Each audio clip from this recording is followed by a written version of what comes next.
This is a story of heritage shared between two fathers and two sons. It's a daggone emotional day. When we make ourselves vulnerable and we put ourselves out there, you know, we're vulnerable. We don't have anything out here. There's no easy way out. To see God strip away the layers from each of us. Heath or Ken, do you copy? Heavenly Father, we just thank you for this day. One of the best experiences of my life. Getting ready to get serious, ain't we? Elk City. Wait. I'm always serious. Elk hunters. When Ben asked me to join him and Ken on his elk hunting adventure, I was excited. But when I found out my son could go, I was pumped. Dake was diagnosed with type 1 diabetes when he was 11 years old. Although he is 17 now, he's learned to manage the disease well. And I knew that we would have to watch it close. But man, I wanted him to go. I wanted to stand shoulder to shoulder with him, surrounded by the mountains and the unknown, found in the wilderness, up in the mountains, all the while pursuing one of God's awesome creatures on planet Earth. Some call them the ghosts of the mountains, but we know them as screaming bull elk.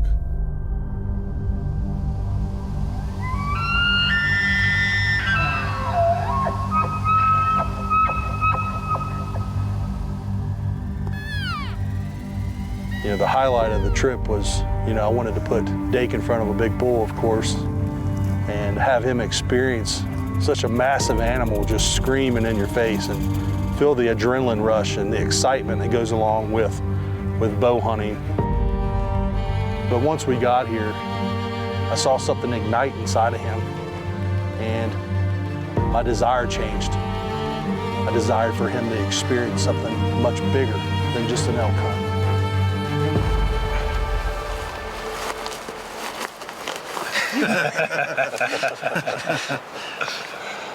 Nothing's ever really prepared me for something like this. I wasn't sure how much of my insulin supplies to bring, so I just brought a bunch of everything. My body was changing quite a bit, and the amount of insulin I had to take was next to nothing because my body is so insulin sensitive right now.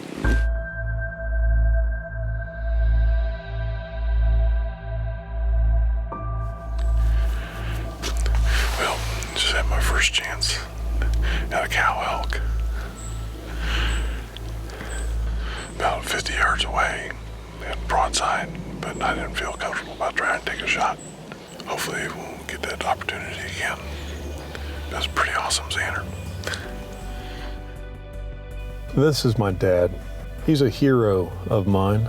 Certainly a man who admittedly has faults and imperfections, but one who has looked far beyond himself with how he has invested his time, talents, and abilities. Well, your first ever hike in the mountains.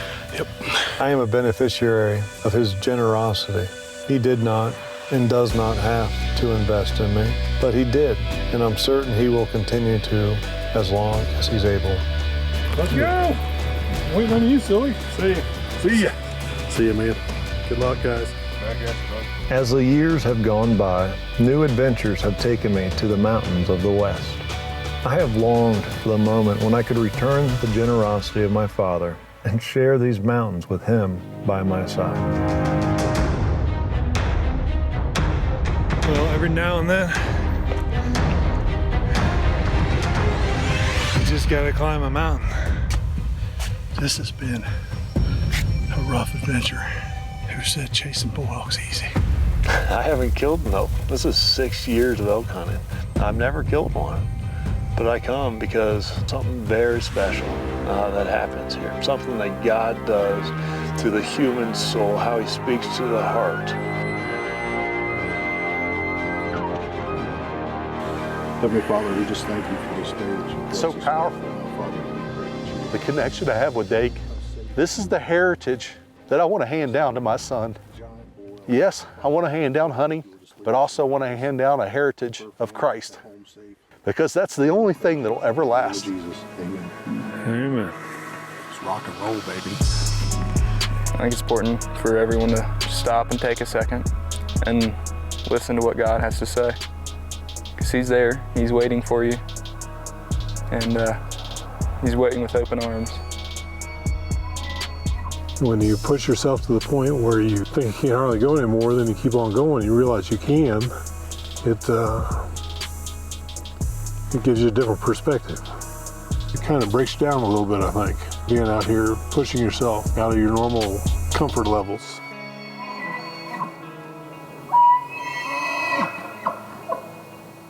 Adventure has a way of drawing out one's true self. And because of the ways I have seemingly been set free from time spent in God's raw creation, I want others to experience that as well. We're camping all the way on the end of this meadow. It's not by chance. I don't think it's the best spot in the world to camp. But there's a reason He wanted us to take those long journeys, those long walks, the struggle. And the only thing you have is to be vulnerable to the Spirit of God. In today's culture, the forms of heritage that matter most don't just naturally get passed on. It requires an investment. Dad, you talk about not doing a lot. But daggone, you're responsible for all this. But that's what heritage is. You know, a lot of fathers wish they had a relationship with their children, wish that they had something mutual that they could do together. And some do, but most don't have it like we have it, because there's something special when we get out in God's creation.